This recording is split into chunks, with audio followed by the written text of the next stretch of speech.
তোমরা দোহারি না দিতে পারবে তা আমি অন্য কাউকে দোহারি নিয়ে নিব। না রে বাপ, রাখিস না, আমরা যাব, আমরা দোহারি দিয়ে দিব। দেখো ঠিক মতো দোহারি দিতে পারবে না, আমি তো চেহারা দেখাই মেরে দিব, তোমাদেরকে বাবা ঠিক ঠিক দোহারি দিতে হবে।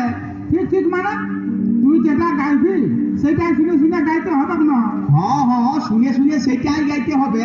তো ইয়া আমি যে সুরে গাইব তোমরাকে সেই সুরে গাইতে হবে। সে তো গাইব, তো কি রকম দিবি? কি রকম ভাগ বুঝছো বলো? যা পড়বে আর উয়ারা যা দিবে সেটাই আধা আধি। আধা দি মানে? তুই তো মূল গায়েন, চেহারা দেখাই মেরে দিবি, হ্যাঁ। তোরা গাই অর্ধেক আর আমরা সব দোহারি গুলা মিলে অর্ধেক। বাবা বাবা বাবা বাবা, এটা কিরকম বিচার হইল? মূল গায়ের যা দোহারিও তা। ঠিক আছে, তবে কি দিবি তুই এই বল। শুনো, এই 10 আনা 6 আনা হবে, আমি মূল গায়েন, আমি 10 আনা আর তোমরা দোহারি তোমরা 6 আনা।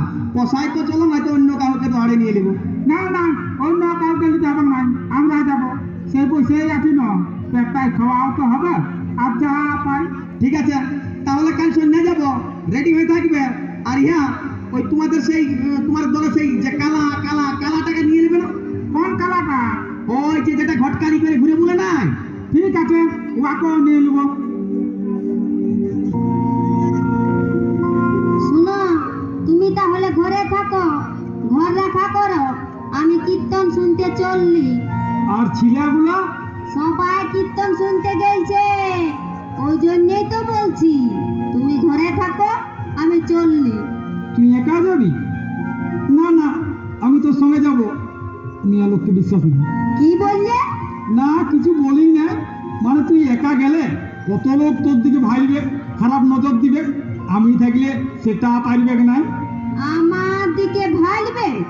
3 ছেলের মাটাকে কে নজর দিবে গো? শোন, 3 চিলার মাকে নজর দিবার জন্য কত 4 চিলার বাপ বসে আছে। তুমিও তো ওই প্রকৃতিরই বোঝো না। কি বললি? বলি চলো দুজনায় যাব। বন্ধুগণ, মা ভাই ও বোনেরা, আমরা কীর্তন শুরু করছি। আপনারা মায়েরা, দাদারা, ভাইয়েরা, বোনেরা সবাই আপনাদের এই এলাকার ঐতিহ্য মানে অতীতের ঐতিহ্য বজায় রেখে আপনারা নিজের নিজের কীর্তন শুনুন। বাপ, আর বক্তৃতা ধারিস না, পাবলিক বিরক্ত হবে। তাহলে শুরু করছি। হ্যাঁ হ্যাঁ,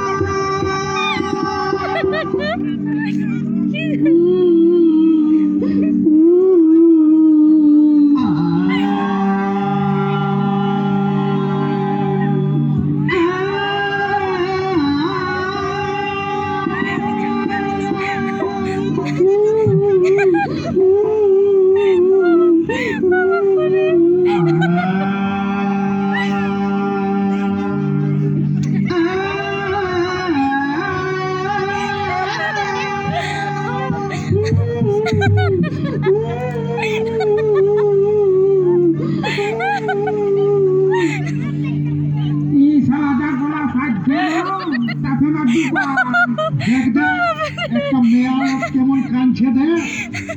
তোরে বাবা, এই সুতাতে এ তো ভাব পাইয়ে গেল যে কাইন্ডা ভাষা দিচ্ছে। হ্যাঁ মা, তুমি কাঁদছো কেন মা? আমরা তো এই শুরু করলি, শুরু করতে করতেই আমাদের এই সুরের ভাবে আকুল হয়ে কাঁদছো। না না বাবা, তোমার ভাবে আমি কাঁদি নাই, তাই রাতে এই তুমি যেমন ভেবাছ অমনি ভেবা নেবা আমার একটা গাভীর বেড়ি মরে গেছে। তোমার গলাটা শুনে ভেবাটা শুনে আমার বেড়িটা মনে পড়ে গেল, সেই জন্য আমি কাঁদছি। ও বা, ইচ্ছার ঘুরে লই রে, এই সারা ফেরি তুকে কাঁদছে। তবে আর ভেবাস না, এই করবে। এই ছেলে বইটা দোহারির মতো থাকবি।